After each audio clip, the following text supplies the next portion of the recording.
Olá, sejam bem-vindas e bem-vindos ao 8º Your Voice, o concurso cultural de discursos da cultura inglesa. Criado em 2014, Your Voice chega agora em sua 8ª edição, em formato totalmente digital e uma premiação para lá de especial. Eu sou a Cris Bordinhão, vou ser a apresentadora dessa sessão, e comigo aqui no Zoom eu tenho um time estelar de jurados, timekeepers, suporte e, claro, os nossos candidatos e candidatas. Vocês verão aqui na competição alunos da cultura inglesa dos estados de São Paulo, Santa Catarina, Bahia, Rio de Janeiro, Rio Grande do Sul, Distrito Federal, Goiás, Tocantins e Espírito Santo, de níveis de inglês básico, intermediário e avançado. O objetivo da cultura inglesa com esse evento é valorizar a importância da comunicação oral no mundo, preparar o aluno da cultura inglesa para expressar as suas ideias com segurança em público, propiciar ao aluno da cultura inglesa um momento muito especial de pesquisa e troca cultural com seus pares. E, por fim, apoiar e valorizar o aluno da cultura inglesa que deseja ser um agente transformador do mundo a partir do compartilhamento das suas ideias. Nessa edição em específico, pessoal, nós recebemos mais de 1.500 inscrições. É muita gente, é muito discurso.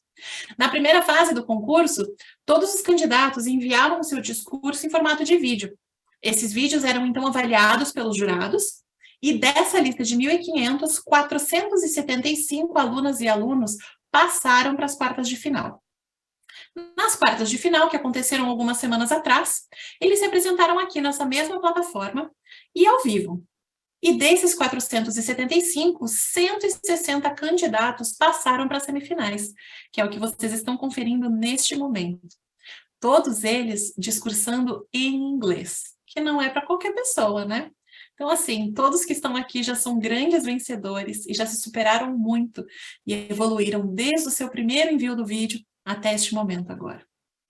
A dinâmica que vai acontecer aqui na semifinal é muito parecida com as quartas de final, mas eu vou repassar algumas regras só para que fique tudo muito fresco na cabeça, beleza?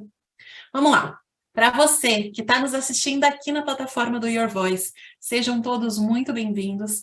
Eu sei que temos pais, mães, professores, colegas, amigos. Então, assim, use esse momento aqui para torcer. Se você dá uma olhadinha nesse lado, tem um botãozinho de mensagens, rede social e exibir somente o player.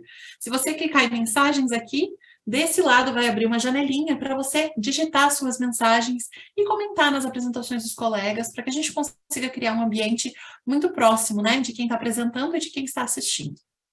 Bom, ao se inscrever, os candidatos, eles escolhem um time do qual eles querem participar. Nós temos 8 times participantes, que são representados pelos 8 oradores que vocês viram na nossa vinheta de abertura. Na sessão de agora, nós temos candidatos de 4 desses times: Malala Yousafzai, Mahatma Gandhi, Emma Watson e Martin Luther King. Todos eles concorrem juntos a 3 vagas por categoria na grande final. E ao se inscreverem, os candidatos eles são divididos em 9 categorias diferentes, de acordo com o nível de inglês de cada um. Ou seja, cada candidato só vai concorrer com aqueles que estão inscritos na mesma categoria que ele, tá bom? Na sessão de agora, vão se apresentar primeiramente os candidatos da categoria 5 e depois os candidatos da categoria 6. As regras de duração e número de perguntas são as mesmas para as 2 categorias. Vamos repassá-las juntas. A duração aqui para esses discursos é de 2 minutos para cada candidato. Porém, nós temos uma margem de tolerância. Então, os candidatos dessas categorias precisam apresentar um discurso que dure entre 1 minuto e 30 segundos e 2 minutos e 30 segundos. Aqui conosco nós temos um timekeeper, o Alexandre, que vai controlar a duração de apresentação e vai fazer soar um sinal como esse, para alertar o candidato sobre a duração do seu discurso. Esse sinal ele vai ser tocado quando o candidato atingir 1 minuto e 30, depois, novamente, quando ele atingir 2 minutos, e, caso necessário, vai ser tocado uma terceira vez, quando ele atingir 2 minutos e 30, indicando que ele deve parar o seu discurso imediatamente. O que é importante? O candidato que acabar o seu discurso antes do primeiro sinal tocar, ou depois do terceiro sinal tocar, pode ser penalizado. Então, é muito importante que a gente escute pelo menos um dos sinais até a gente acabar o nosso discurso, beleza? E depois que a gente acaba a apresentação, depois que a gente faz o discurso, os candidatos são convidados a responderem perguntas. e cada categoria tem uma regra específica. No caso das categorias 5 e 6, que são as dessa tarde, os candidatos responderão a 2 perguntas que serão feitas pelos nossos jurados. A duração máxima para a resposta de cada pergunta é de 1 minuto. E o candidato que não iniciar a sua resposta em até 10 segundos perde a chance de responder. Então, fiquem bastante ligados. E a plateia, você que está aí nos assistindo, vocês participam com a gente, porque a gente quer saber a opinião de vocês e a gente quer o voto de vocês. Ao término de cada categoria, a gente vai colocar um link no chat para que o público possa decidir o seu candidato favorito. O candidato eleito pelo público vai ganhar um reader digital da NetGeo. Mas eu vou falar mais disso lá depois. Bom, caso a gente tenha algum problema com conexão de internet por parte de algum dos candidatos, tá tudo bem. Nós vamos tentar arrumar o problema no momento que ele estiver entregando o discurso. Caso ele não consiga, a gente passa para os candidatos seguintes e ao final da categoria, a gente chama esse candidato novamente para que ele possa apresentar o seu discurso. Lembrando que quaisquer problemas de internet não serão penalizados de maneira nenhuma, tá bom? Então, não se preocupem, caso aconteça alguma questão com a conexão.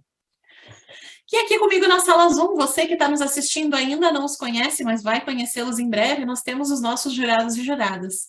O Diego, a Emma, a Gabriela e a Joana, que vão avaliar os discursos aqui apresentados e vão se reunir depois da apresentação para definir quem vai para a etapa seguinte. E hoje, mais especialmente, nós temos uma novidade.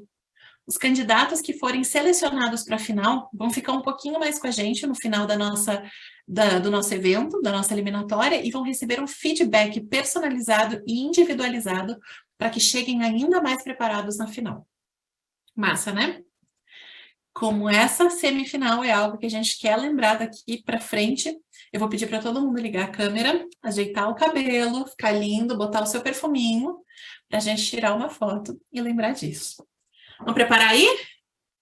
3, 2, 1. Arrasaram!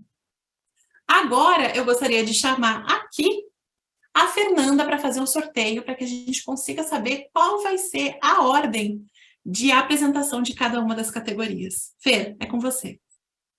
Obrigada, Cris. Oi, gente, eu vou compartilhar minha tela com vocês e a gente vai fazer o sorteio juntos aqui ao vivo. Então, aqui a gente tem a lista dos candidatos e candidatas da categoria 5, em ordem alfabética, e eu vou embaralhar a lista. Então, a ordem de apresentação vai ser, a primeira a se apresentar será a Júlia, depois a Sâmela, a Emily, a Beatriz, o Vinícius, a Isabela, o Tiago, o Jefferson, o Diogo, a Isis e o David. Isso na categoria 5, tá? E na categoria 6, aqui são os nomes em ordem alfabética e a gente também vai embaralhar para ver a ordem de apresentação. E a ordem de apresentação da categoria 6 será Douglas, Sofia Ragusa, Gabriela, Gabriel, Lívia, Maria Luísa, Clara, Maria Eduarda, Sofia Andrade e Letícia. Tá bom? Desejo uma ótima apresentação a todos e divirtam-se.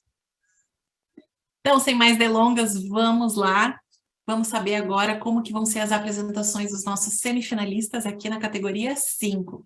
De acordo com o sorteio, eu gostaria de convidar a primeira candidata dessa rodada, a Júlia de Carvalho Francisco, para apresentar o seu discurso. Júlia, quando você estiver pronta, pode tirar do mudo e começar.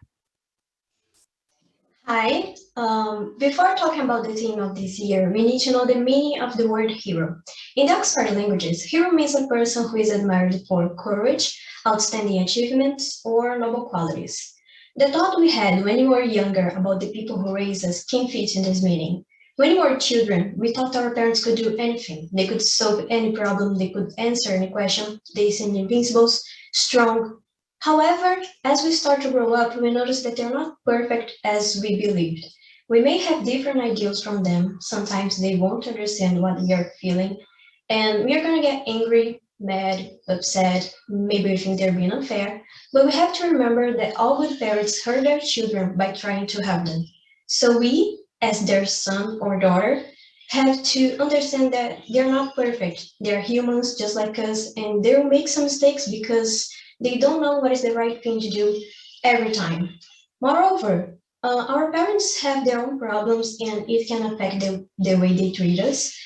Also, we, the children, are in a very complicated phase. Our hormones are very messed up, and because of that, we can overreact to a simple action our parents made.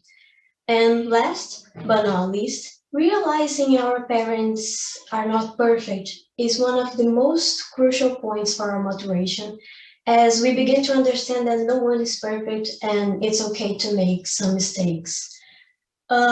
So we do expect too much from our heroes because it's too hard to demystify a belief we have had since our childhood.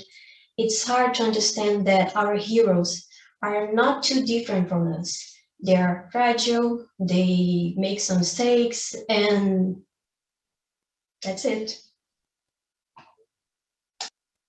Muito obrigada, Júlia. Eu gostaria de convidar agora a jurada Emma para fazer a primeira pergunta. Hello, Julia. Thank you for your speech. Julia, in your speech, you talked a little bit about how eventually we stop seeing those heroes that we always had as superheroes. When do you think that happens? I think it happens usually in the beginning of the teenage days because that's the most crucial point in our lives that we begin to have our own opinions and we start to be more independent. Thank you. Hello, Julia. Thank you. Julia, you mentioned that your parents were your heroes. Can you tell me a little bit about them and why, what makes them so special about being your own heroes? I think they are my heroes because they work too hard to give me the best life that I can have. For example, my mom goes through a lot of things in her work. She's a teacher, so it's really hard. And my father was a policeman and he broke his leg during the work. So this is a good demonstration of giving the best they can to give me and my brother the best life. Thank you, Julia. Obrigada, Júlia, pelo seu discurso e pelas respostas. Eu gostaria de convidar agora a segunda candidata, Samela Prado de Souza Coelho, para apresentar o seu discurso. Samela, quando você estiver pronta, pode começar. Okay. Hello, everyone. My name is Samela. I am Otávio's mommy. He is 3 years old and loves superheroes. Superman, Hulk, Flash, and Iron Man, but he prefers Spider-Man. The spider always helps his neighborhood. Shoot webs, is funny, careful, intelligent, and arrests the villains. One day, my son said, "You are my super mommy." I love this sentence, but I wonder what type of superhero he called me. I don't wear a mask. My routine as a mother, stay care of and play with my son, go to the doctor, supermarket, and church, and I have to work, study, and date my husband. My routine isn't easy. Sometimes everything stays on standby. Sometimes I get tired. Sometimes I make mistakes. How will I be a superhero? Brad Ashton, the right, said, "You don't need any actual superpowers to be a hero." Society say the mother must be perfect. For example, a fan dad took McDonald's for Jimmy, but his mom is lazy in a similar situation. In fact, the parents are superheroes. Everyone can be a superhero. To me, superheroes aren't perfect, but they make a difference in their world. Thank you very much. Muito obrigada, Samela, pelo seu discurso. Eu convido agora os jurados a fazerem 2 perguntas sobre ele. Samela,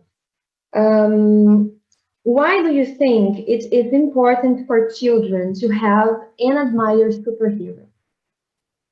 I think it's necessary love, participation, play with him, cook, give a cooking, food, sorry, and stay always him. It's necessary. Thank you, Samila. Thank you. Hi, Samila. Hi. So, tell me something. Who are your superheroes?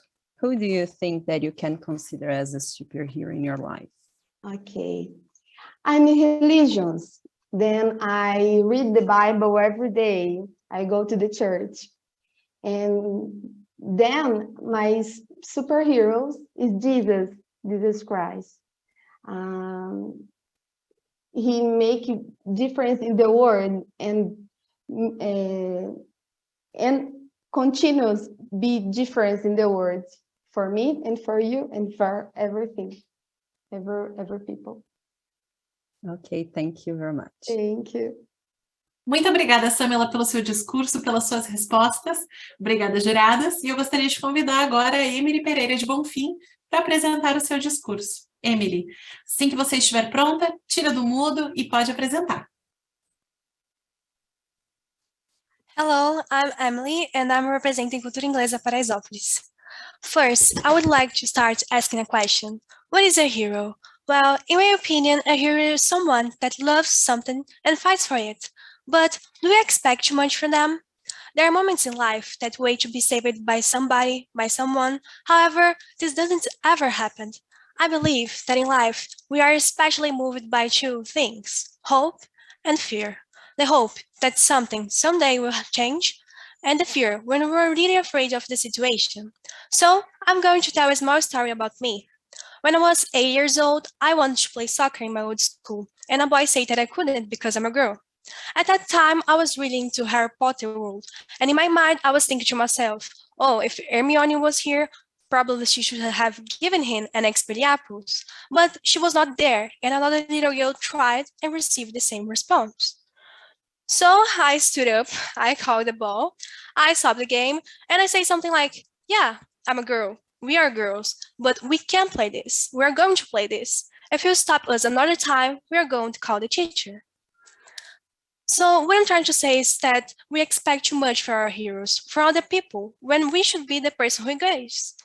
The point is that Captain America, Iron Man, Wonder Woman are not going to save for your battles, for your problems. Sometimes you just have to be your own hero and then inspire other people. Because when you keep silence, you're killing your beliefs, you're killing your rights, you're killing who you are.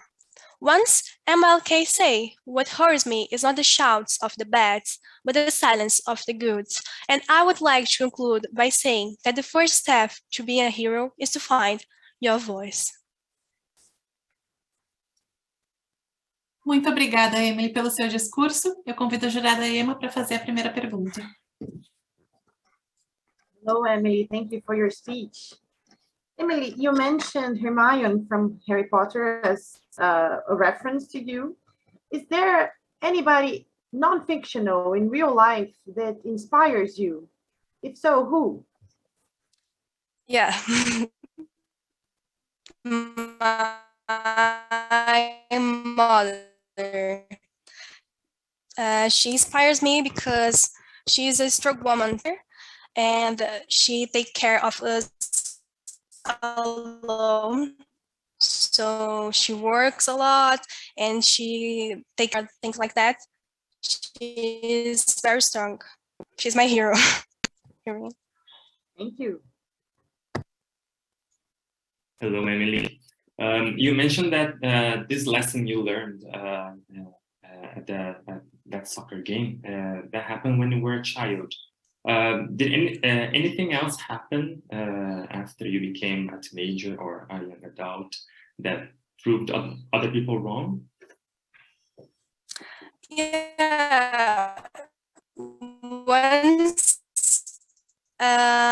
I do some volunteer work, and once I couldn't help him because I'm a girl, and I was like, oh my gosh, like this is so sexist. But I tried to explain to him that we have the same skills, like boy and a girl, but I think he understood. Thank you. Muito obrigada, jurados, pelas perguntas. Obrigada, Emily, pelo seu discurso e pelas respostas. E agora eu gostaria de convidar a quarta candidata da rodada, Beatriz San Martín Manara Costa, para apresentar o seu discurso. Beatriz, quando você estiver pronta, pode começar. Hello, my name is Beatriz and I'm 14 years old. First of all, have you ever thought about how heroes fit into each person's life? Well, when we talk about heroes, probably the first thing that comes to your mind is the famous Marvel or DC heroes, like Superman, Captain America, and Wonder Woman, right? But in my opinion, the real heroes are in our daily lives. They can be our parents, our teachers, a scientist that has found the cure for a disease, or a doctor that has saved the life of someone we love. And somehow we create or increase the expectation of these people. But how do we develop this expectation? Here goes an example that clarifies this question. A few months ago, I was walking my dog when I saw my neighbor with a new pet. Then I asked her, "Is it your new dog?" And she said, "Yes, it is. I saw it alone in the street and took it home. It looked very scared." After that, I totally changed the view I had of my neighbor, and I started to expect good things from her. Also, she became a human hero. I mean, an empathetic hero who doesn't mind about fame or about receiving a prize in return for a specific action. Now, let's think the opposite. If my neighbor hadn't rescued the dog, would you blame or judge her for that? Or would you just decrease expectations? That's a good point for us to reflect on. In conclusion, I think that people's actions have a huge influence on our expectations, whether they're good or bad. And sometimes we cannot achieve a certain expectation, but we can try to be heroes more and more human. Thank you. Obrigada pelo seu discurso, Beatriz. Eu convido agora os jurados a fazerem 2 perguntas sobre o seu discurso.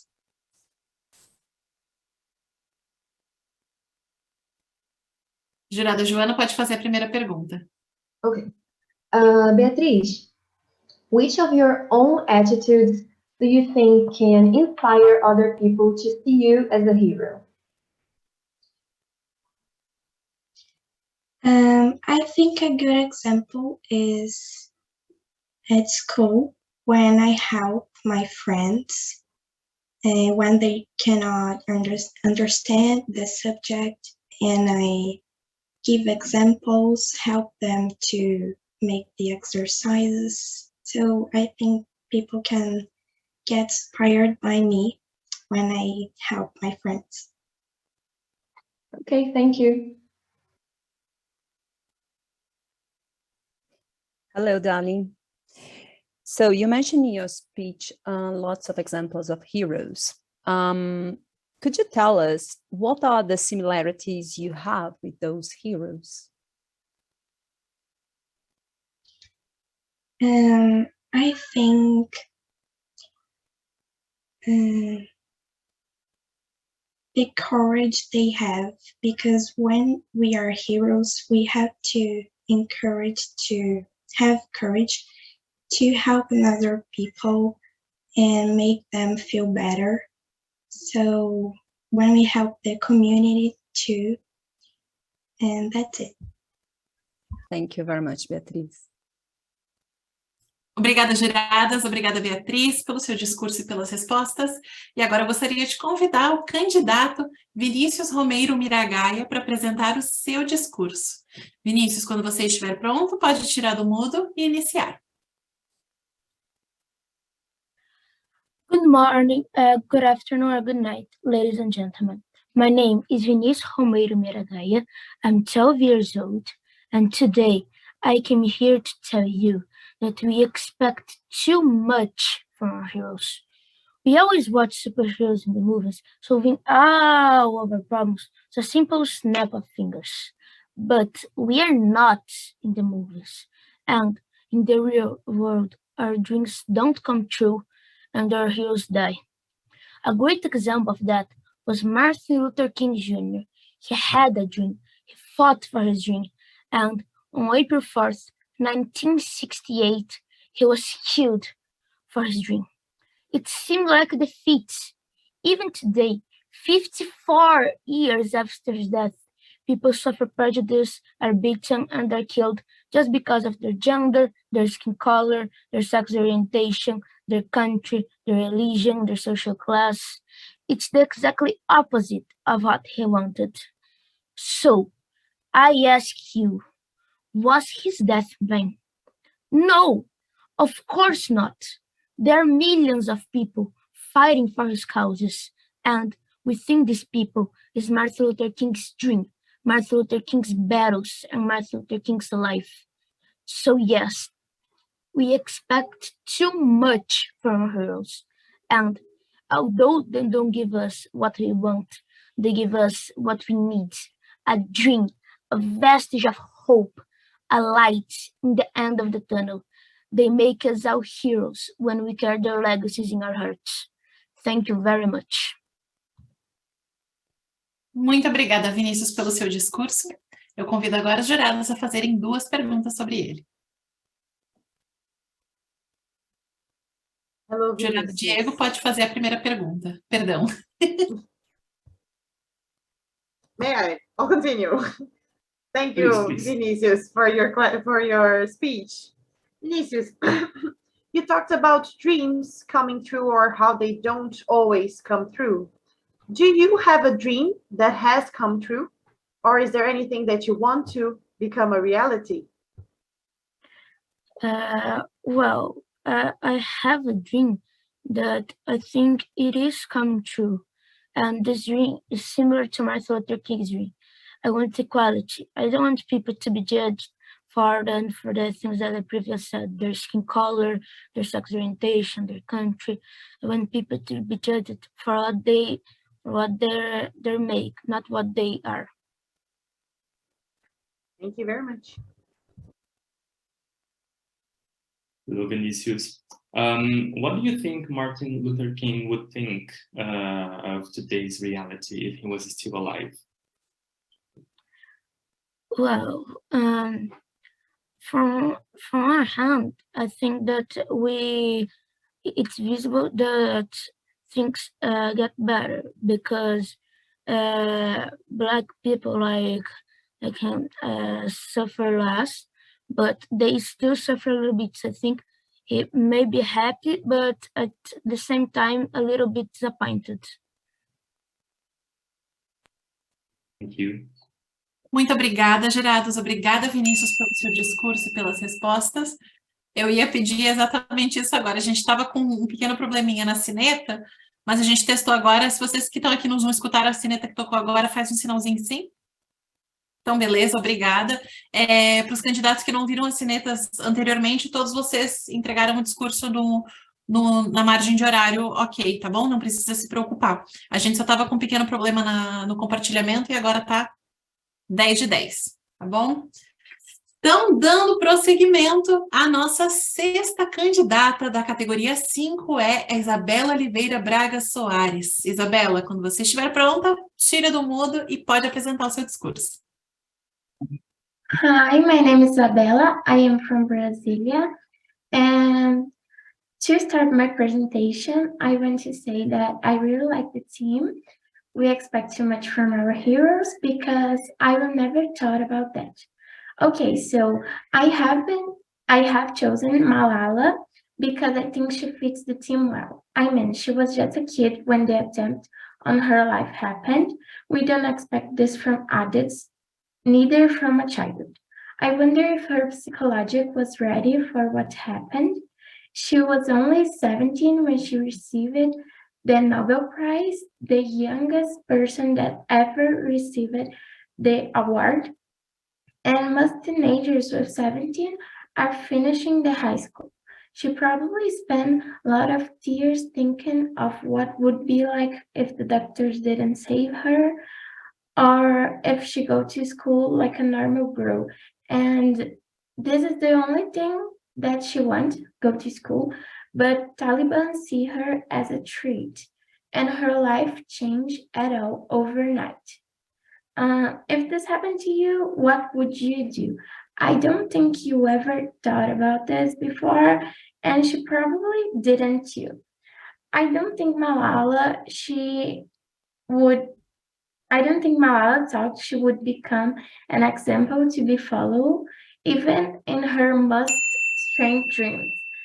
Uh, but real life heroes doesn't wear capes or masks. They wear jeans and sneakers and jackets, just like me and you. They are not normal people. Sorry. Um, they doesn't start with big actions, but with small attitudes, simple gestures that can change the life of someone or a family, a community. As Malala says, one child, one teacher, one book, and one pen can change the world. Muito obrigada, Isabela, pelo seu discurso. Convido agora os jurados a fazerem 2 perguntas sobre ele.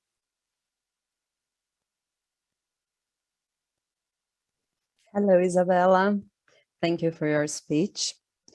Hi. So, you mentioned that simple gestures is something really important. So what kind of gestures can you make in your life to change your reality? Anything that can help someone, like some friend or family, or maybe a pet. I don't know, anything that can change the life of one person, but not change like a big thing, but a small thing, like help someone in some way. Thank you very much. Isabella, how important do you think it is for us to have real-life heroes?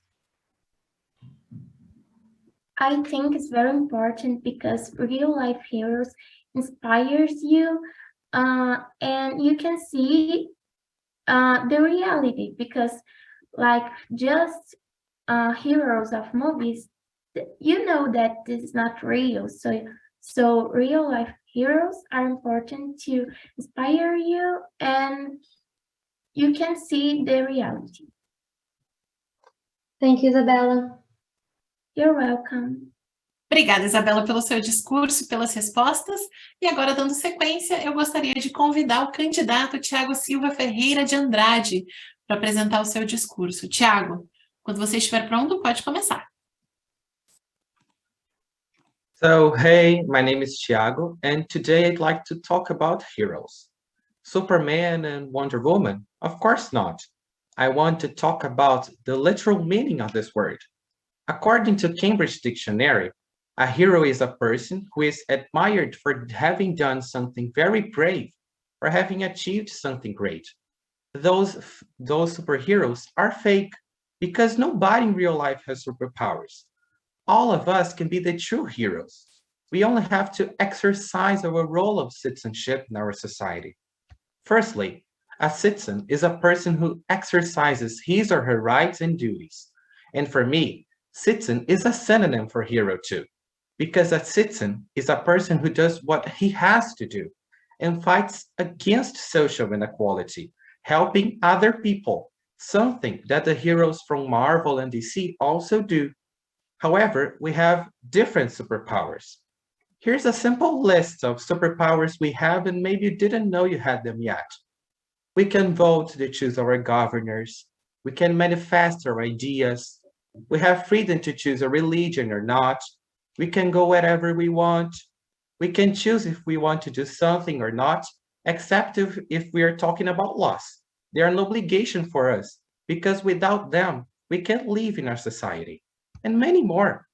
All of these superpowers are guaranteed by the Brazil's Federal Constitution 1988. So a hero is someone who is considered a citizen. Actually, a great citizen is a hero because they are people who aren't a complete citizen. They comply with their duties, but abuse of their rights, kind of showing and saying that they are above other people. They aren't, though. All of us are human beings. Even if you're rich or poor, all of us can be heroes.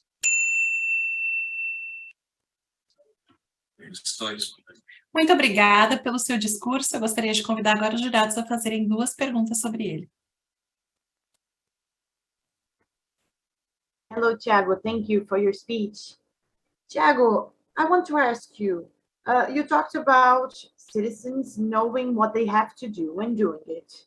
How does a person know what he has to do in a society?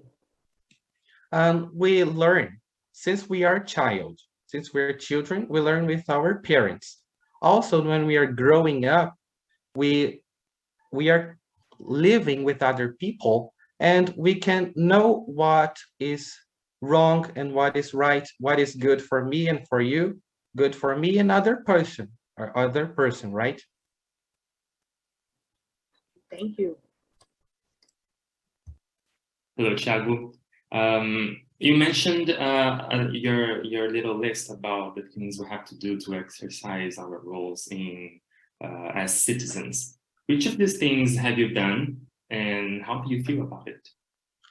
I have written to choose a religion. I'm Catholic. I manifest my ideas at school when we are talking about many topics, when you're talking about history. I can go where I want.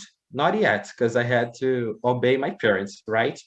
And I think this is something that these rules, they have to exist, because without them, we can't live in a harmonious society.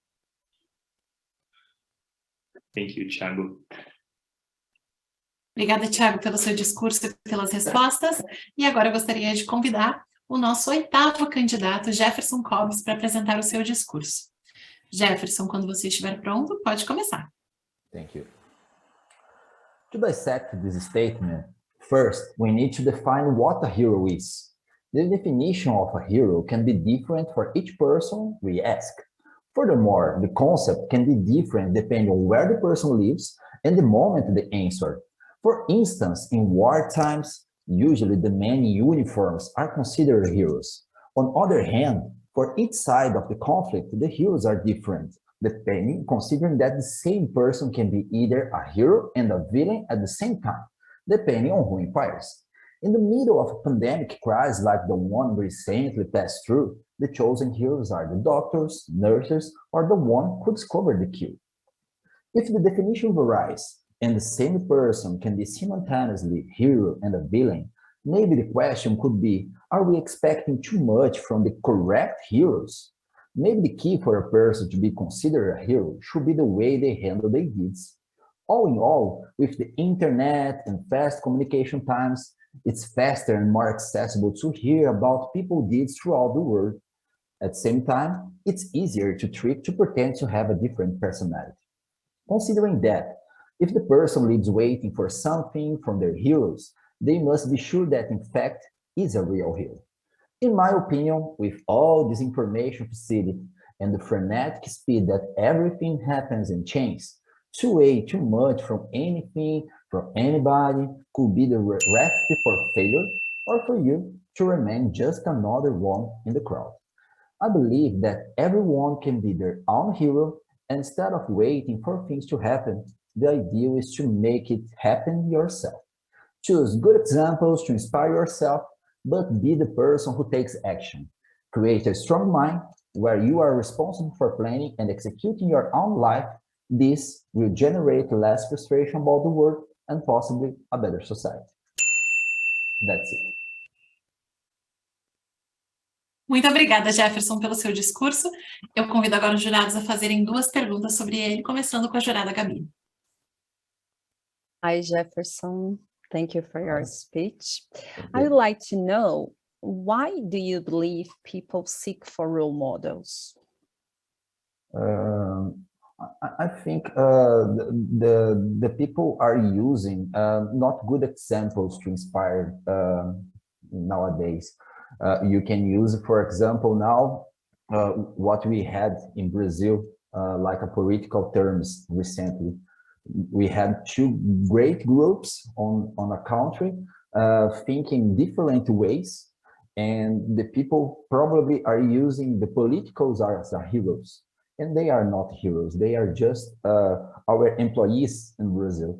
I think this is a good result. What worst choices. Thank you. Hi, Jefferson. Hi. So you have mentioned that we have different concepts about who are our superheroes. I want to know, what is your personal concept of a real life superhero and why? Okay. For me, a person who be considered a hero, this person had to be a good example for everyone. Do great things. Probably an empathy person who thinks in each other people's, and probably this person had to be take some achievements in the world, and probably he had to be doing good actions through the world too. For me, this is a concept for a hero. Thank you, Jefferson. Muito obrigada, Jefferson, pelas suas respostas e pelo seu discurso. E agora eu gostaria de convidar o candidato Diogo Borsato Carneiro para apresentar o seu discurso. Diogo, quando você estiver pronto, pode começar. Okay, so hi everyone, I'm Diogo, an 11 years old boy. Today I'm going to talk about someone who has inspired me my whole life. A man that had the greatest dream on earth. His name? Martin Luther King Jr. First, I need to go into history books to talk a little bit about this great man. Martin Luther King was an incredible person that fought against racism. He organized and made speeches and movements to stop it. He won a Nobel Prize, and he reduced the level of racism compared to the time before him. He was killed by people that disagreed with him, but in the end, he was the great person. He was a real hero, I can say this. Although these actions were done years ago, I'm sure he will be alive in our hearts. For me, he's my greatest hero, and it will not change. And to say the truth, I expect too much from his actions, and I think all of us do. But we need to continue his big dream and mission, because we know that racism still exists. And I ask all of us just for 1 second, think about this and to carry on his legacy. I know it's hard to wake up and say, I want to fight versus racism. I want to go on the street, raise a flag and say, I will not be in the side of bad persons. I want to be them. I want to help people. I will not let this happen. They will not be judged by the color of the skin. They will not be judged by nothing that is relation or how they are outside. They should be judged by what they are inside. And how I say, I know it's hard, but today on, we all have a mission. And I want you all to get out of this room knowing that we are all different, but we all need respect. That is something we will learn in our life. And that's something we really need to live in a society. We need to respect ourselves. We need to respect our friends. We need to respect even people we don't know.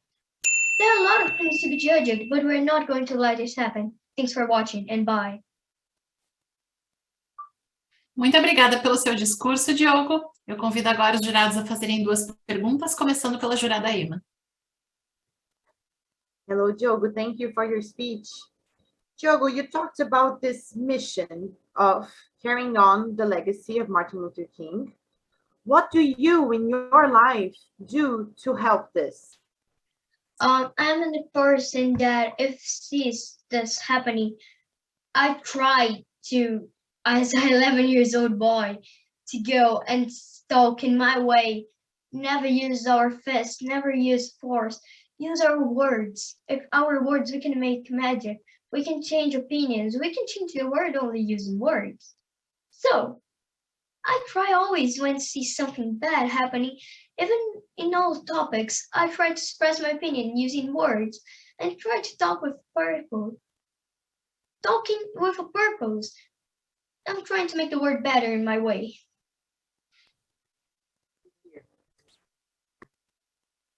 Hi, Diogo. You sound very passionate about your dreams, and I want to see. I want to know your friends or your family's reaction when you talk to them about this. What do they say? In my family, everyone likes this idea of getting respected. We like the idea of everyone be treated by how they are inside and not about the outside. And as a family, we always support one of us. We always need to have in mind and in our hearts what are we doing. We try also to act like a family and to be ourselves always. Thanks. Thank you, Diogo. Muito obrigada pelo seu discurso e pelas respostas, Diogo. E eu gostaria de chamar agora a nossa 10ª candidata, Isis Dávila de Souza Cará, para apresentar o seu discurso. Isis, quando você estiver pronta, pode começar. Hello, good noon. My name is Isis. And before I start my presentation, who is your hero? To answer my question, first you need to know what a hero is. By definition, a hero is someone who's admired or idolized for their courage, noble qualities, and outstanding achievements. Well, they're people just like us, except for the acts of nobility. That's what makes them special, heroes. A hero could be anyone, ranging from firefighters and doctors, for example, to even your parents and relatives. I've seen people mention their pets and friends as well. Now that you know what a hero is, and probably have someone in mind, I want you to think about, do you expect too much from your hero? Well, we tend to look up to our heroes and put them in a pedestal, visualizing them as a perfect human with no flaws, which tends to make it harder for us to forgive their actions or even lack of actions. Some people might as well even depend too much on their heroes, even though they could be heroes themselves. That's right, you can be a hero yourself. Remember when I said heroes are just like us, except for their acts of novelty? Why also not become why not also become a hero and help not only yourself but help others as well? The more people become heroes, less heroes will become overworked. It's like an ant colony where everyone works to bring the best for their colony. Every single act, even the small ones, make a change. Be the best of you, be a hero. Muito obrigada, Isis, pelo seu discurso. Gostaria de chamar os jurados a fazerem as 2 perguntas, começando pela jurada Gabi. Hello, Isis. Thank you for your speech. So tell me something. What would be, in your opinion, a world where people didn't have such high expectations of others? Well, it would be a great world where everyone can help each others and not be overworked, as said previously. Well, people wouldn't have so much pressure on them, which would make it way, way easier to work. Thank you very much, Isis. You're welcome. Isis, who do you see as your hero, and do you think you expect too much from them? I don't have only one hero, I have more, and I consider my parents my main heroes. I think I may have, like almost everyone here probably, I may expect too much from them at times. We need to always remember that our parents are people too. They are just like us. Thank you, Isis. You're welcome. Obrigada, Isis, pelo seu discurso e pelas suas respostas. E agora eu gostaria de convidar o candidato David Matheus Miranda Bustit para apresentar o seu discurso. David, quando você estiver pronto, pode começar. Hello, I'm David, I'm 13 years old, and I'm here to talk about that we expect too much from our heroes' good actions. Sometimes in our life, we find people who need some help. For example, homeless people. But not all of us feel comfortable helping people at the moment, while others think someone or some organization will help this person. This thought is very wrong, and I'll explain why. Imagine that one organization can help 100 people per day in a city of 24,000 homeless people. Will all of them be reached by the organization? The organizations don't have the capacity to assist all of the homeless people. And what can I do for these people? You don't need to do everything the organizations does. You only need to help these people as you can. The majority of homeless people think that no one cares about them. And a little thing that you do with love and consideration can make the difference. They can feel important. For example, a butcher in Cuiabá gave a cut of meat called ossinho for people who didn't have enough money to eat. And it was the only meat that these people ate.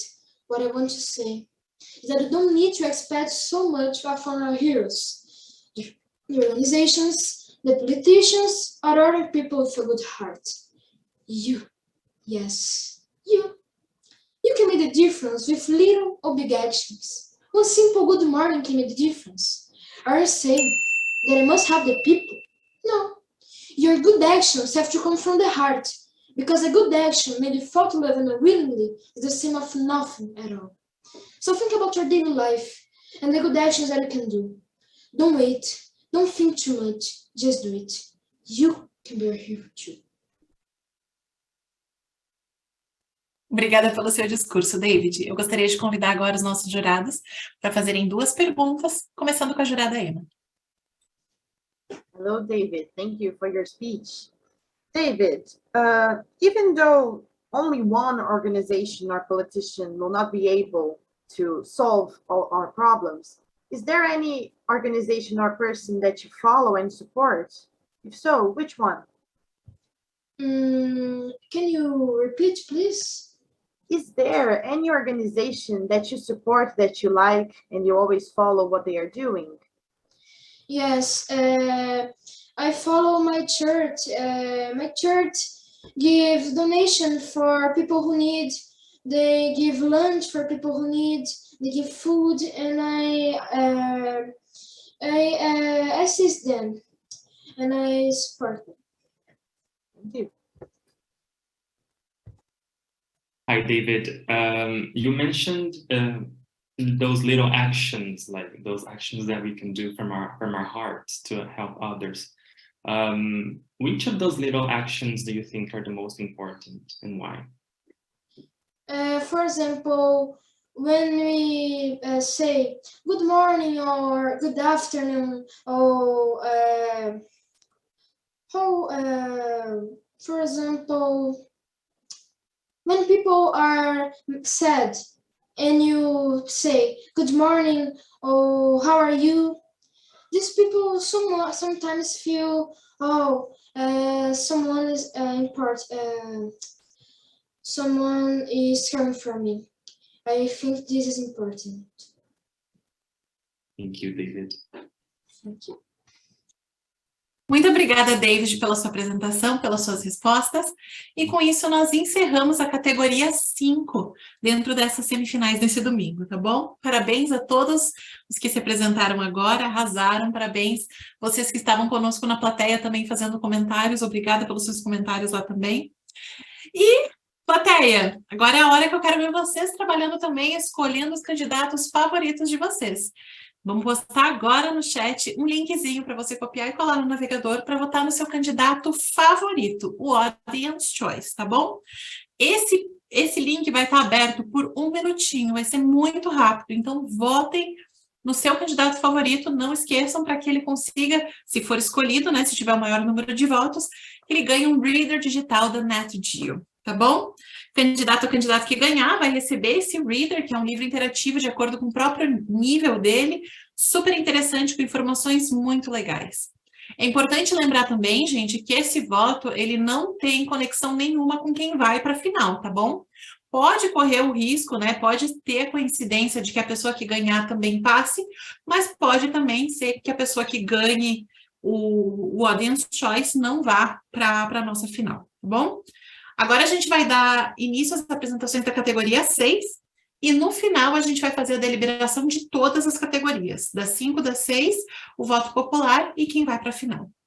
Eu gostaria de começar chamando o primeiro candidato, Douglas Ramos da Silva, para apresentar o seu discurso. Douglas, quando você estiver pronto, pode começar. Hello, good afternoon, everyone.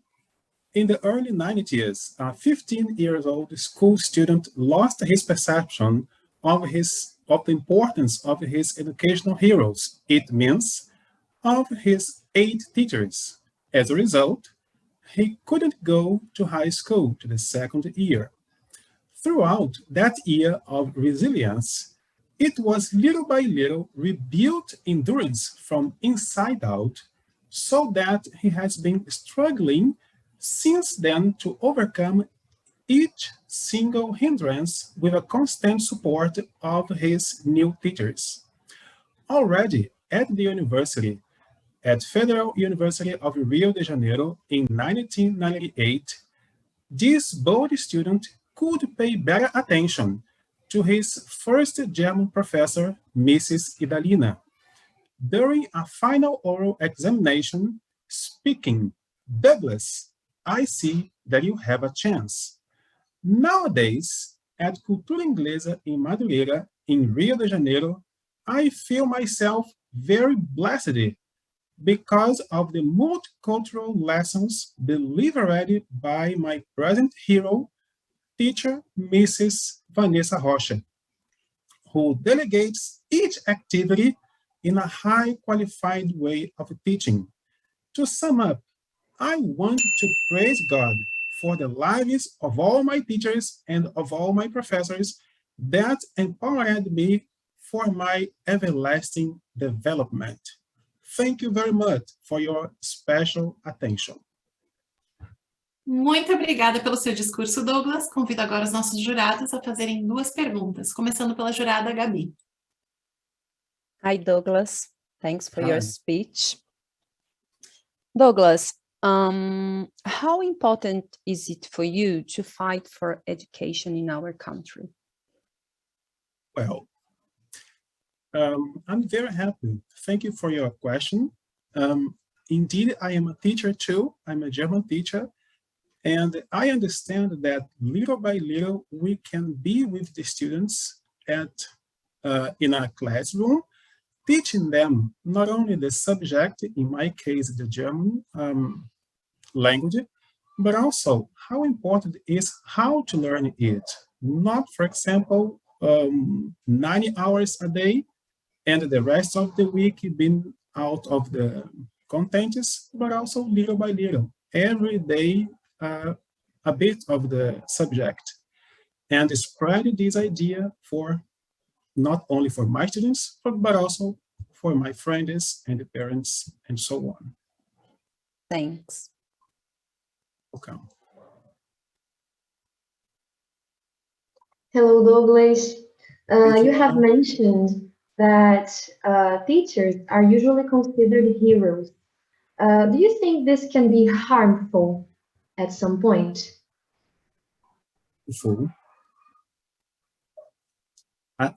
Could you repeat your question, please? Yes, of course. You have mentioned that teachers are usually considered superheroes. Do you think that this can be harmful at some point? How? Yes, I don't want to say that my teachers or professors are superheroes, but they are people that support others to discover by themselves what is important in their lives as a students, not only at school, but also at the university. And being teachers are human or educational heroes. They can be, in connection with the students and show to them how they can discover by themselves the best way they can follow. Okay, thank you, Douglas. Obrigada, juradas. Muito obrigada, Douglas, pelo seu discurso. E agora eu gostaria de convidar a segunda candidata da categoria 6, a Sofia Dedini Ragusa, para apresentar o seu discurso. Sofia, quando você estiver pronta, pode começar. Hi, my name is Sophie, and I'm a huge fan of superheroes. I absolutely love movies and books that portray fictional characters with superhuman powers because they inspire me. However, today I would like to ask a controversial question. Do we expect too much from our heroes? If you ask someone, they would probably say that a hero is a person who has extraordinary abilities or desirable qualities and is a role model. Based on that, we can already understand that you're regarded as a hero depending on the impact that these traits have on society. That being said, I would like to emphasize that there are different types of heroes: celebrities, fictional characters, and even people that are close to us. We expect heroes to have control of many situations, to act in a certain way, and to carry out their expectations. Some people believe that heroes have to achieve the impossible because they inspire us. Nevertheless, shouldn't we be our own heroes? And why can't simple acts and ordinary people inspire us too? Personally, I believe there is a fine line between being an inspiration and being a role model. There is something my mom is always saying. I don't want you to be just like me. I am giving you the tools to be even better.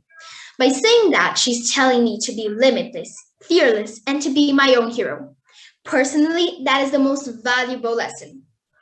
Finally, going back to my previous question, yes, it seems to me that we expect too much from our heroes, because heroes should only be a source of inspiration instead of absolute role models.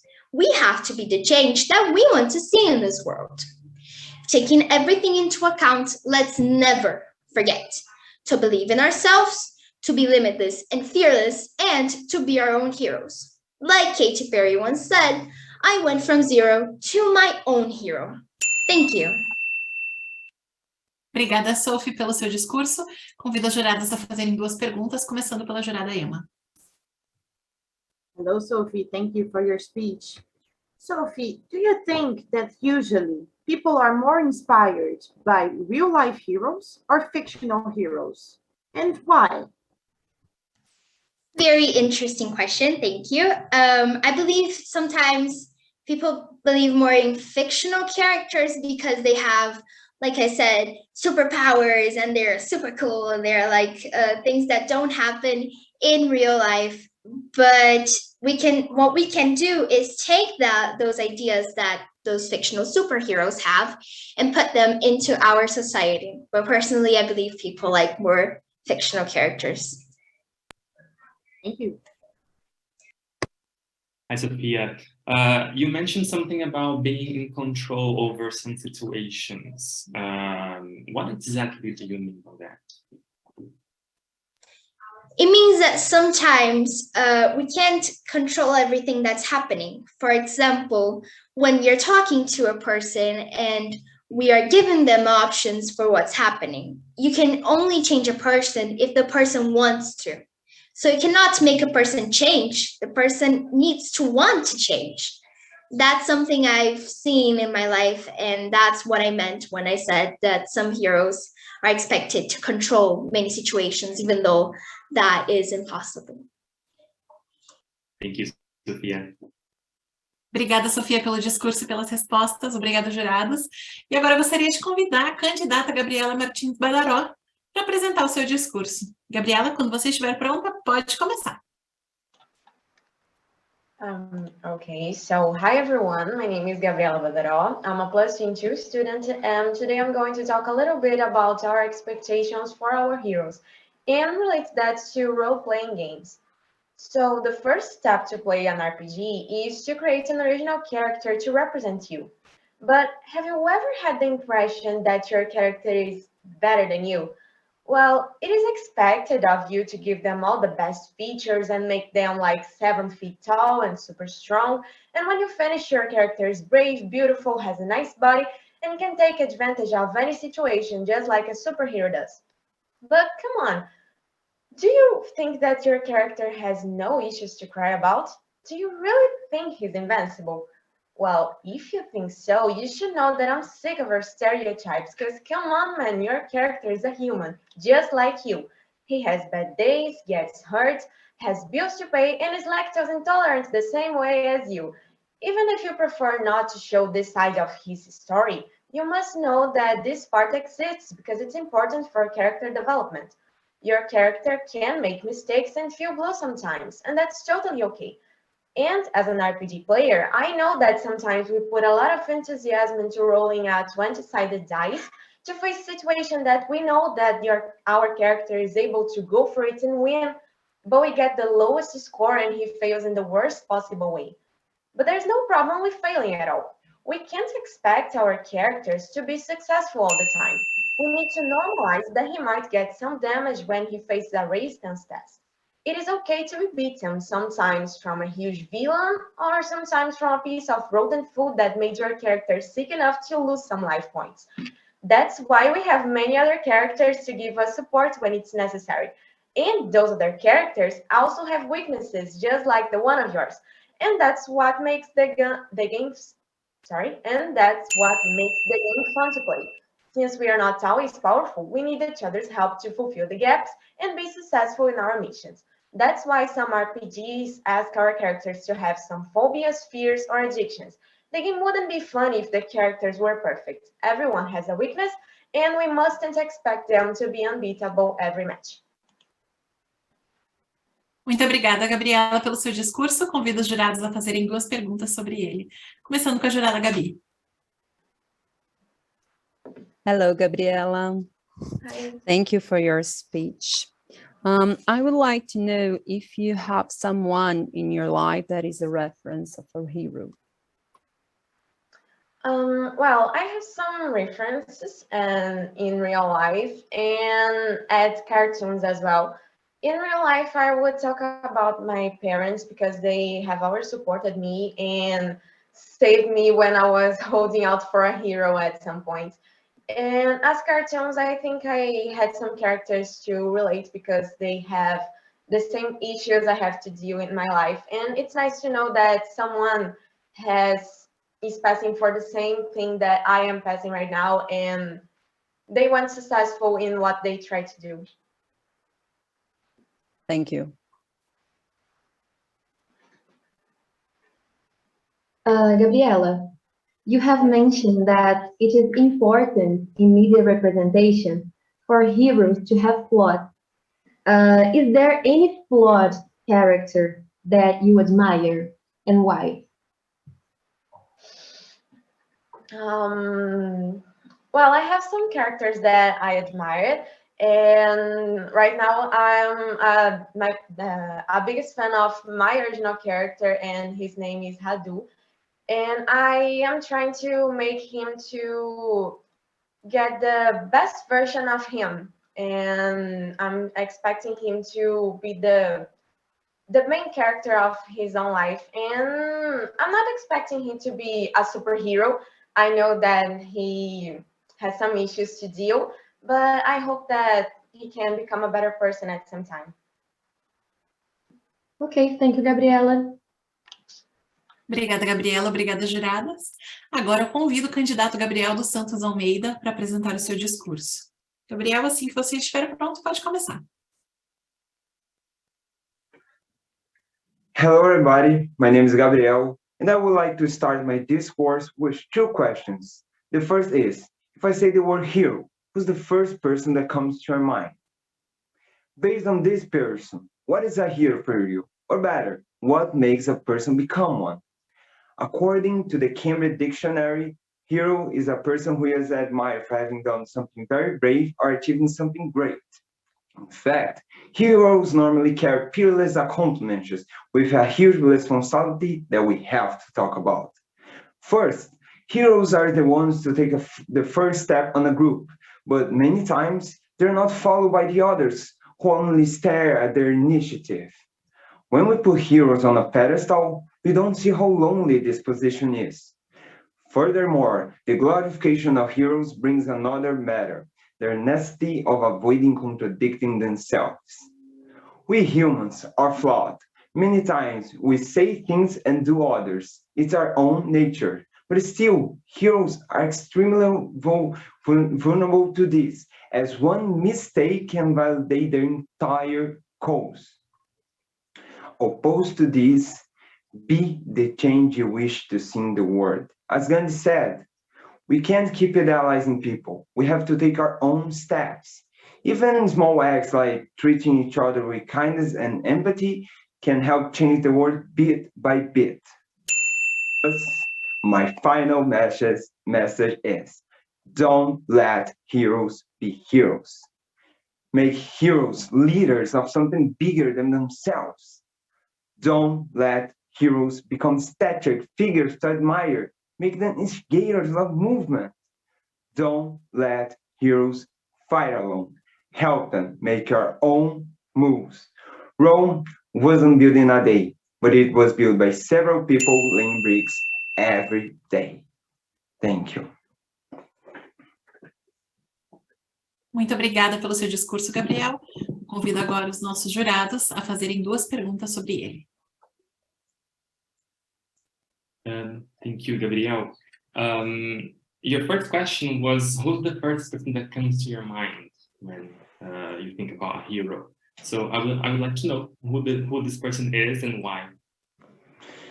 For me, a person that comes to your mind is Julio Lancelot, because it's so inspiring that his discourse isn't about religious, it's about humanity. It's about what he preaches is not about only, religious. It's about the human rights that everybody has. And this message is very important to us because it's not about what you believe, where you're from, what you do. It's about that you and I, we are humans and we have rights and we have to be respected, and that's all that matters. Humans, we are humans. Thank you, Gabriel. Thank you. Hello, Gabriel. Thank you for your speech. Gabriel, have you ever been in a situation where you felt like you were being a hero? And if so, which situation was it? Well, a situation that provoked me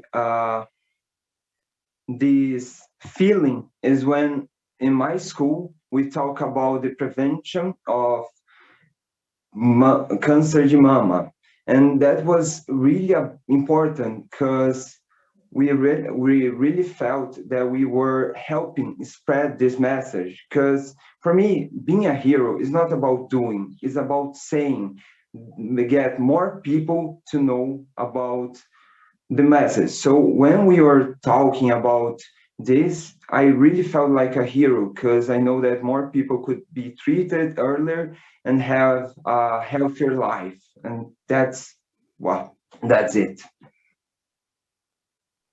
Thank you very much. Thank you. Obrigada, Gabriel, pelo seu discurso. Obrigada, jurados, pelas perguntas. Agora eu convido a 5ª candidata dessa rodada, a Lívia Brígido do Nascimento, para apresentar o seu discurso. Lívia, quando você estiver pronta, pode começar. Can you hear me? Yes. Okay. Hi, I'm Livia, and well, I don't have good news for us. It's a fact that sometimes we get frustrated with our heroes.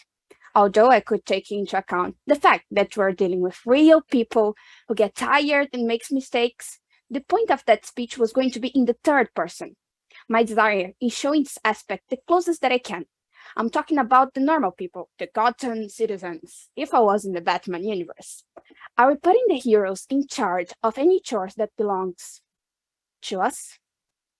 My experience with math and programming has been showing me the importance of figuring out patterns to have a definition. A good parent, a dedicated doctor, a considerate teacher, they usually have care for others, a cause that they would fight to the death. Furthermore, sometimes being a hero involves masks. In other words, they usually don't have the deserved recognition. They could easily choose to stop helping, but they don't.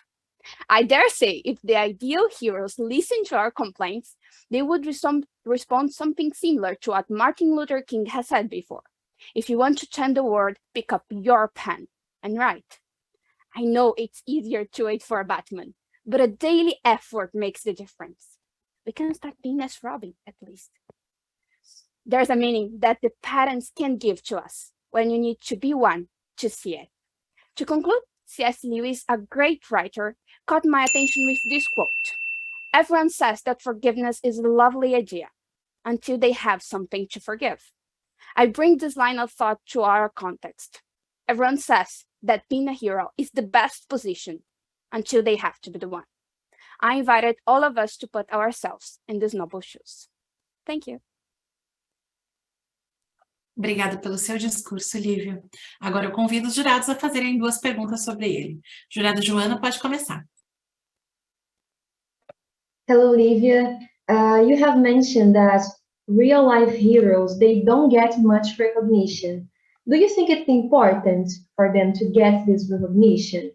And what could be a good way of doing that? I guess the most importance of this recognition, it's besides doing themselves to continue this work, this beautiful work, it's to incentivize and get more people in this hole that we call the hero hole. So it's something that it's a pleasure to help for them. So if some more people can see them, more people would be instigate to find and to discover this new way to feel better and to feel that your society is improving. Thank you, Livia. You're welcome. Hello, Livia. Hello. Thanks for your speech. So, what do you think? Is it, let me change this. Is it dangerous to put people in heroes' positions? And if so, why? That's a good question. I mean, when you have the whole that we call the whole hero, I mean, it's difficult to say when it's dangerous or not, or is something good, when you need to wonder about the definition of hero in our actual word.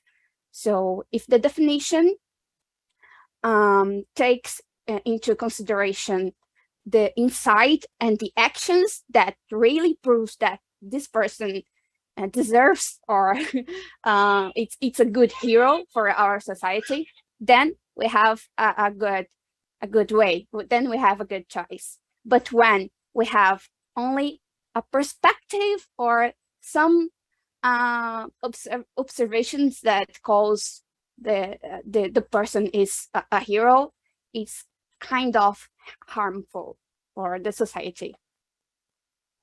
Thank you. You're welcome. Obrigada, Lívia, pelo seu discurso. E agora, dando sequência, eu gostaria de convidar a candidata Maria Luísa Amaro da Silva para apresentar o seu discurso. Maria Luísa, quando você estiver pronta. Sigmund Freud is considered to be the father of psychoanalysis. According to his theory, our heroes or idols reflect who we want to be.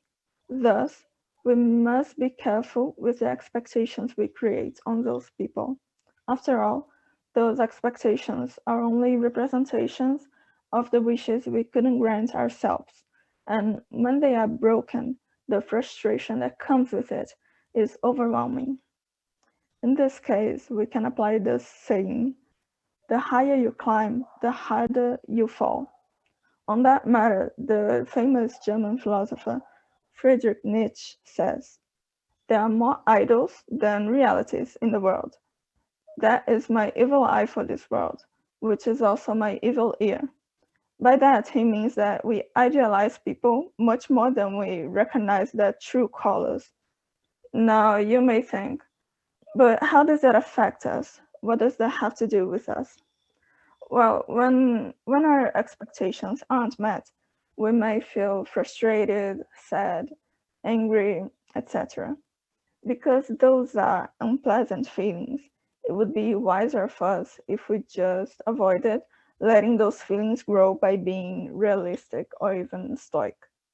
Conforming to the Stoics, unhappiness occurs when we do not conduct our thoughts correctly and do not avoid addictions and passions, such as being coward, reckless, grumpy, inter alia.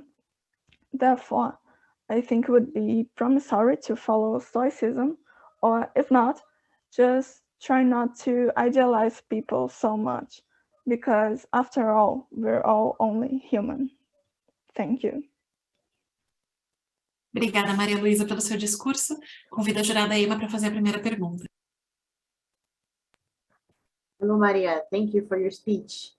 Maria, you said that when expectations aren't met, we get frustrated. Has that ever happened to you? Was there ever a time where you were frustrated with one of your heroes? Could you tell me about it? Yes, it happened many times, and it was mainly caused by my mother, which is someone that I really admire, but sometimes she also fails, and I know that's normal, and I just have to get over it, because I know that I also fail sometimes, and she may be angry with me because of that. So I always try to be comprehensive with the other's actions. Thank you. Hi, Maria. You mentioned there was a quote about the higher we climb, the higher we fall. Do you know anybody who has had a journey like that? Well, there are many people that go achieve higher levels to the standards of society. I mean, rich people. Sometimes someone who is on a lower level can achieve many things and become more successful throughout their life. But the addictions can drag that person down. Like Kurt Cobain, he was an incredible musician, but he had many troubles, and that caused his downfall. Thank you, Maria. Muito obrigada, Maria, pelo seu discurso. Obrigada, jurados, pelas perguntas. Agora eu gostaria de convidar a sétima candidata da rodada, a Clara Tsuki Souza Kuzahara, para fazer a sua apresentação. Clara, assim que você estiver pronta, pode começar. Hi, ladies and gentlemen. Thanks for having me here. I would like to start by asking, why should we have heroes? Well, I have heard some people say that they don't have a hero, and that inspired me to reflect, because a hero, by definition, can be a man or a woman who wears a mask or some sort of disguise. But nowadays, I think hero is someone who is brave, who always sticks by your side, and the last but not least, who makes you feel safe. And that brings me to the point about expectations. So, creating expectation is something natural that the humans create about someone. But how far can that go? Or can that be dangerous? I once heard a philosopher named Evandrosen who said, creating expectations about people will normally bring to us disappointment, not by their fault, but for the expectations that we project onto them. We need to be careful about this, because that can be dangerous. How far can your expectations go? Expect too much can leave you feeling disappointed. For example, one of the huge mistakes that we make is to expect that Malala will solve all of the educational problems, or even thinking that Greta Thunberg will solve all of the problems related to environment. Absolutely, they will fight for these problems, but we can't wait them to change the world. We need to do our part. Small gestures can change the world. Why should we expect them to do something? We can't stand by and watch them. We need to be mini heroes for even one day. And if everybody tried this, we won't need to wait around expecting something to happen. And then, ladies and gentlemen, we can change the world. Thank you. Muito obrigada pelo seu discurso, Clara. Convido as nossas juradas a fazerem as perguntas para vocês, começando com a jurada Gabi. Hi, Clara. Thank you for your speech. Clara, how can you deal with disappointments in your daily life? Thanks for your question. I strongly believe that disappointed is something natural that happens in our life. So I think it's important to know how to deal with. For example, we need to know that our heroes, they are humans as us. So we need to deal with that, knowing that as us, we have limits. So they have limits too. We need to know their and our limits.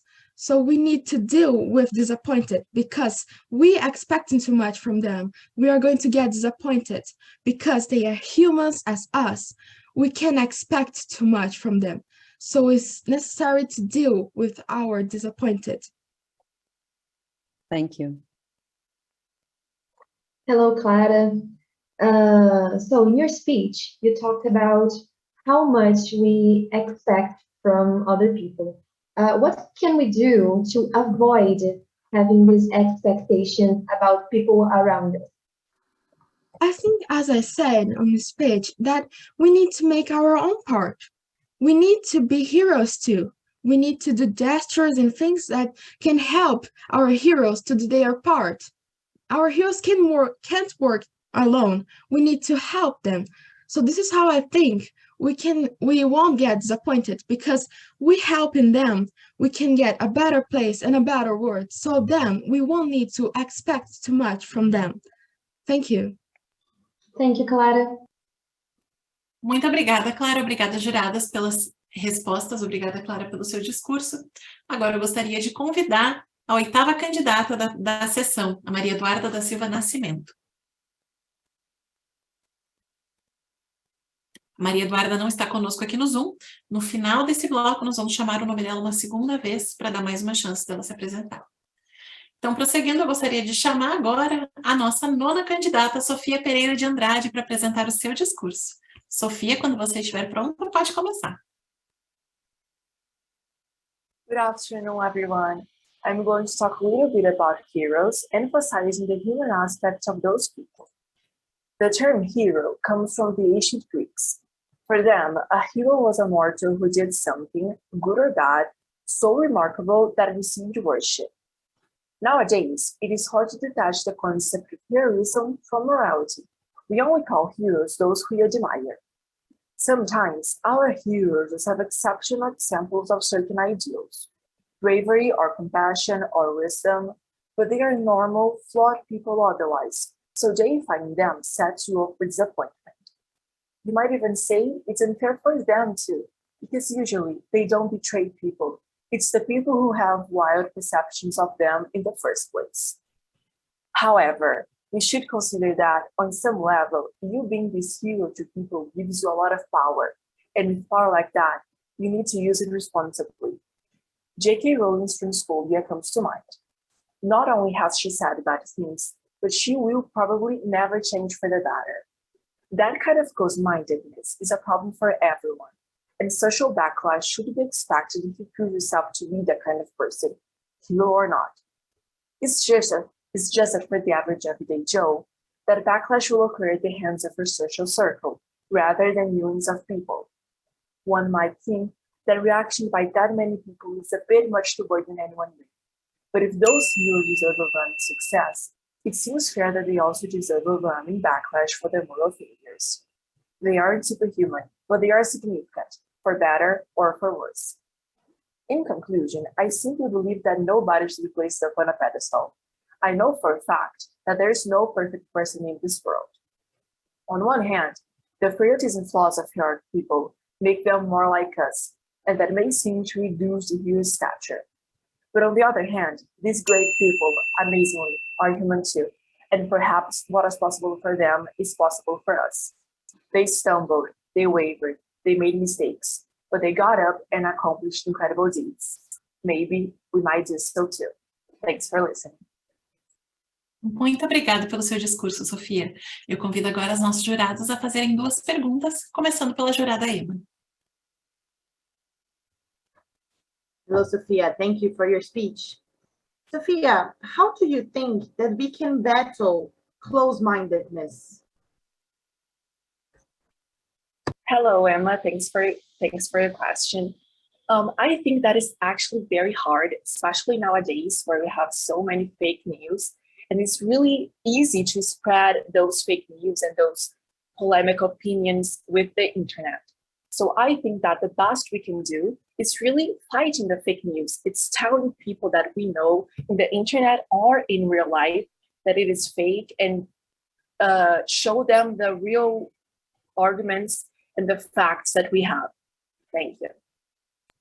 Thank you. Hi, Sophia. At the end of your speech, you mentioned that someday we might as well fight for what we believe. How positive are you in terms of seeing yourself fighting, and what do you see yourself doing? Hi, Diego. Thanks for your question. I am really positive about it, actually. I am a person with a lot of dreams, and I truly believe that one day I can achieve the things that I want. My biggest dream is being an entrepreneur and really helping people. And I think that I should start, well, obviously I'm not a successful entrepreneur right now, but I should start doing it by observing the traits that I should have to be that person, and admiring and following the people who already got there, so that one day I can be there too. Thank you, Sophia. Muito obrigada, Sofia. Muito obrigada, jurados, pelas perguntas. E agora eu gostaria de chamar a nossa 10ª candidata, Letícia Salles de Oliveira, para apresentar o seu discurso.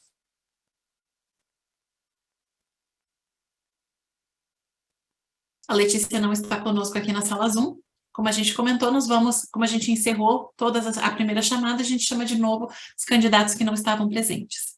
Eu gostaria de chamar aqui a Maria Eduarda da Silva Nascimento.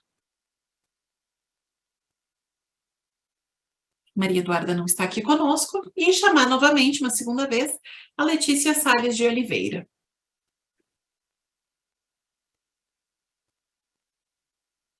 A Letícia não está aqui, então nós oficialmente encerramos as apresentações da semifinal da categoria 6 nessa tarde de domingo.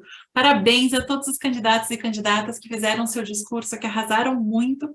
E eu vou liberar nesse momento os nossos jurados e juradas para que eles possam deliberar, escolher quem são os 3 representantes da categoria 5 e os 3 representantes da categoria 6, que serão os nossos finalistas.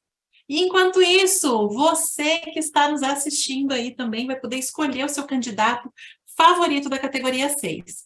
Nós estamos colocando o link do chat, aí no chat para votação do voto popular. Você pode selecionar esse link, né, com o seu mouse ou com o dedo, se está no dispositivo móvel, ou você pode abrir no seu navegador e digitar tiny.cc/semifinal 6. E o 6 como algarismo, o número. E vai abrir um formulário para que você vote no seu candidato favorito da categoria 6, tá bom? O candidato ou o candidato que ganhar o prêmio do voto popular vai receber um reader digital da NetGeo, que é um livro em formato digital super interessante, com tópicos super relevantes, e ele está de acordo com o nível de cada categoria. Então, o aluno vai poder receber esse livro e já sair lendo também, tá? Importante lembrar, como eu comentei, que esse prêmio ele não tem relação nenhuma com a final, tá bom? Então, pode acontecer da coincidência da pessoa que ganhar o voto popular também ir para a final, ou pode acontecer que a pessoa que ganha o voto popular não vá para a final. Enquanto vocês estão aí votando, abrindo o formulário, eu gostaria de contar um pouquinho mais sobre as próximas fases da competição. Hoje, como eu falei, vão ser escolhidos 3 candidatos ou candidatas da categoria 5 perdão, e 3 candidatos ou candidatas da categoria 6, que vão seguir para a grande final, e lá vão encontrar mais 3 candidatos da categoria 5 e 3 candidatos da categoria 6 que estão vindo da outra semifinal, como num sistema de chaves. Todas as fases do concurso são online, tá bom? Então, você pode sempre acompanhar aqui nessa mesma plataforma, yourvoicealvivo.culturainglesa.com.br, bom? Todos os candidatos e candidatas que participaram vão ganhar um certificado de participação, que vai ser disponibilizado em breve no site do Your Voice, que é aquele yourvoice.culturainglesa.com.br, tá? Os candidatos que ganharem o prêmio do voto popular, o Audience Choice, vão ganhar um segundo certificado, que vai ser enviado para vocês por e-mail, juntamente com o código para vocês conseguirem liberar o livro digital. Então, não vai vir uma cópia física, e sim vai ser um livro digital para vocês, tá bom? E lembrem-se que ele vai ser enviado para os e-mails que vocês colocaram lá na inscrição do Your Voice. Isso é importante conferir também. E eu vou lembrar aqui quais são os prêmios que vocês vão concorrer, caso cheguem até a final, né? A final vai acontecer no dia 27 de novembro, e todos os candidatos que chegarem até lá vão estar concorrendo a uma bolsa de até 100% no próximo semestre de curso na Cultura Inglesa, uma bolsa, uma isenção de até 100% nos exames de Cambridge, de acordo com o nível, porque Cambridge tem vários testes de inglês, né? Vários exames que você pode fazer. E uma novidade que eu tenho para contar é que os nossos vencedores e vencedoras da final do Your Voice vão ter os seus discursos veiculados no Cultura Inglesa Podcast e nos webinars da Cultura Inglesa também. A gente sabe que a gente sempre fala aqui nas nossas eliminatórias o quão importante é ouvir a voz de vocês e como vocês têm essa participação importante conosco, então nada mais justo do que a gente falar isso para todo mundo também, tá? Muita expectativa pelo resultado, não é? Bom, enquanto os nossos jurados estão lá terminando de deliberar, eu vou mostrar para vocês um videozinho da Cultura Inglesa Paraisópolis, que é um projeto social muito importante e que está fazendo a diferença na comunidade de Paraisópolis, em São Paulo. Roda o vídeo. Olá, hoje eu vou falar sobre um projeto que nos orgulha e nos realiza muito na cultura inglesa.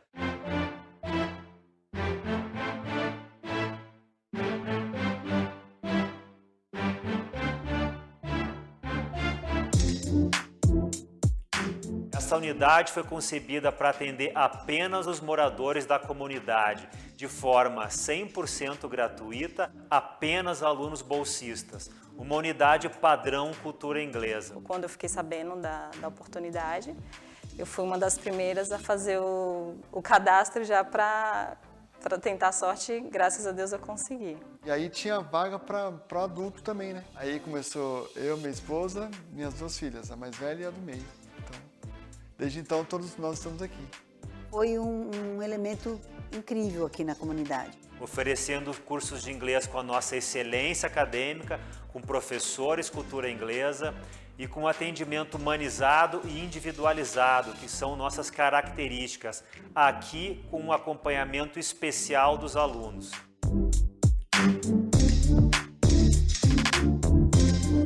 Estamos ensinando, mas estamos também aprendendo. No início da pandemia, nós tínhamos cerca de 1.300 alunos aqui em Paraisópolis. Quando tivemos que mudar rapidamente o presencial para o remoto, achávamos que muitos alunos não conseguiriam continuar, por falta de acesso à internet, sem computador, espaço adequado. O primeiro dia foi online. Aí, não sabia entrar na aula, meu irmão entrou para mim, né, ele me ajudou. Foi complicado o começo, né? Aí foi passando o tempo, a gente vai se adaptando. Grande parte dos alunos aqui de Paraisópolis conseguiram achar meios para continuar seu estudo conosco, mesmo no remoto. Uma grande e bela demonstração de capacidade de viabilização, de perseverança. Foi um aprendizado para nós. E agora retomamos aqui em Paraisópolis com o ensino presencial. E às vezes a internet fica ruim, não dá para falar, aí presencial dá para falar pessoalmente. O Os resultados até aqui também vêm nos surpreendendo. Tivemos uma alta retenção em 2020, acima de 90%, e uma média de 92% de presença. Uma grande lição também que a gente aprende todo dia aqui é o esforço que essas pessoas fazem. O inglês, para mim, vai abrir possibilidades. Por isso que ele tem que valorizar, tem que ir para aula, tem que praticar. A cultura abriu isso, abriu essa porta. Olha, você tem essa oportunidade, você consegue. Esse é um grande valor, eles podem sonhar. Quero trabalhar com muita arte, sabe? Disposição. Os resultados até aqui na unidade Paraisópolis nos fazem ter uma certeza ainda maior de que vale muito a pena investir em projetos sociais e nos traz um sentimento muito bom ao cumprir nossa missão e gerar um impacto social relevante através da educação. Obrigado, Cultura Inglesa.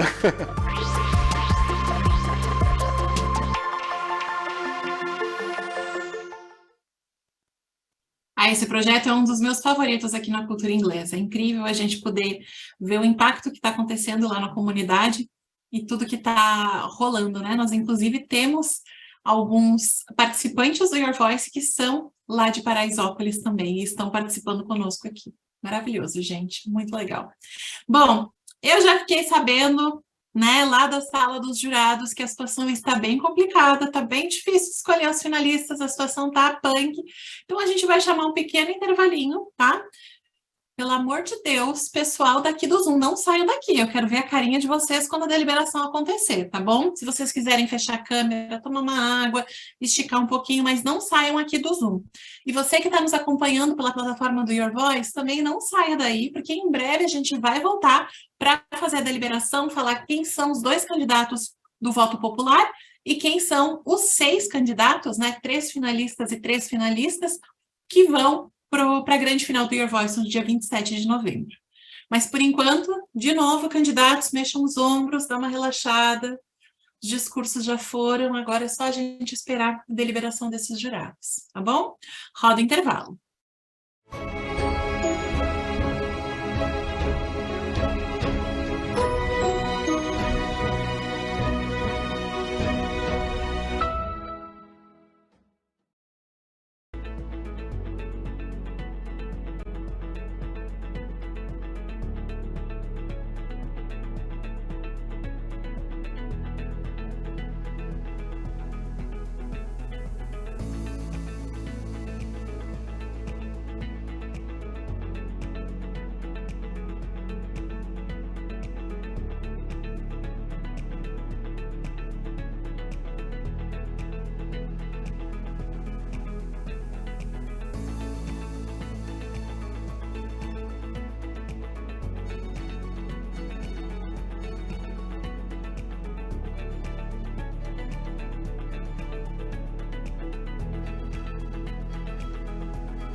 Estamos de volta com a notícia que todo mundo quer ouvir, que é a nossa deliberação, para a gente saber quem serão os nossos finalistas dessas categorias para a grande final do Your Voice no dia 27 de novembro. Eu sei que vocês já cansaram da minha voz e de mim nessa tarde, então eu já vou pedir para que os nossos jurados comecem a dar as informações da grande deliberação. Emma, é com você. Obrigada, Cris. Boa tarde, pessoal. Estou passando aqui, eu sei que está todo mundo muito ansioso para saber os resultados, mas antes de mais nada eu queria trazer aqui uma fala em nome de todos os jurados. A gente queria muito agradecer todo mundo, tanto quem assistiu quanto quem participou. Foi uma decisão muito, muito difícil para a gente, exatamente porque foi muito, muito bacana. A gente ficou super feliz, impressionado, orgulhoso, tudo dos discursos de vocês. Foi muito, muito legal. E é essa fala que a gente sempre traz, que a gente realmente tem que considerar todo mundo aqui muito vencedor, não só por ter feito pela qualidade dos trabalhos que vocês trouxeram, que foi elevadíssima, mas também por ter passado por essa experiência, por ter vindo aqui falado em público, falado em inglês, por ter passado pelo processo de escrita. Todas essas coisas são muito, muito, muito legais e a gente valoriza muito isso. Então, a gente queria muito agradecer a todos vocês e parabenizar todo mundo. E a gente queria também dizer para quem infelizmente não consegui passar para a próxima etapa, porque realmente são poucas vagas, para a gente manter em mente que isso não é o momento da gente desistir, é para a gente continuar buscando formas da gente expressar as nossas opiniões, nossas ideias. É muito legal quando a gente consegue achar formas de mostrar o que a gente pensa, né? E pensar também que a gente não tem tantas oportunidades como um concurso como esse, né? Nem em português a gente tem tantos momentos, concursos assim, para a gente expor a nossa voz, né? Então, pensar muito sobre isso e considerar também que a gente vai ter outros Your Voice, a gente sempre vai ter mais chances de fazer isso. Então, a gente continuar se exercendo ou se expressando sempre que for possível, tudo bem? Vou agradecer mais uma vez e vou passar, então, a palavra para a Gabi, que ela vai trazer o nosso vencedor do voto do público. Obrigada, gente. Oi, pessoal, parabéns de novo para todo mundo que participou hoje do Your Voice e está aí batalhando, né, para ter um lugarzinho na final, e faço as palavras da Emma as minhas também. Bom, vamos lá então para o prêmio do público, lembrando que, né, aquele que receber esse prêmio não significa que ele estará automaticamente também, né, indo para a final, tá bom? Os vencedores, então, temos vencedor da categoria 5 e da categoria 6, lembrando que eles vão levar um reader digital da NetU.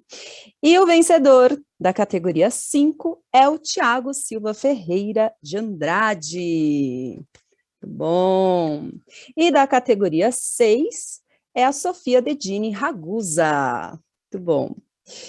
E eu queria, então, agora passar a palavra para o nosso jurado, Diego, que vai anunciar os finalistas da categoria 5. Olá, pessoal, boa tarde. Bom, só queria avisar que esse anúncio não é em uma ordem específica, não é por primeiro lugar e tudo mais, e sim por ordem alfabética, para ficar mais tranquilo aqui de anunciar. Então, os 3 finalistas da categoria 5 são Emily, Jefferson e Vinícius. Meus parabéns, muito obrigado. E passo agora a palavra para a jurada Joana. Muito obrigado. Primeiramente, queria agradecer a participação de todos da categoria 6, parabenizá-los também. E os vencedores da categoria 6 são a Gabriela Badaró, Sofia Pereira de Andrade e Sofia Dedini Ragusa. Parabéns a todos.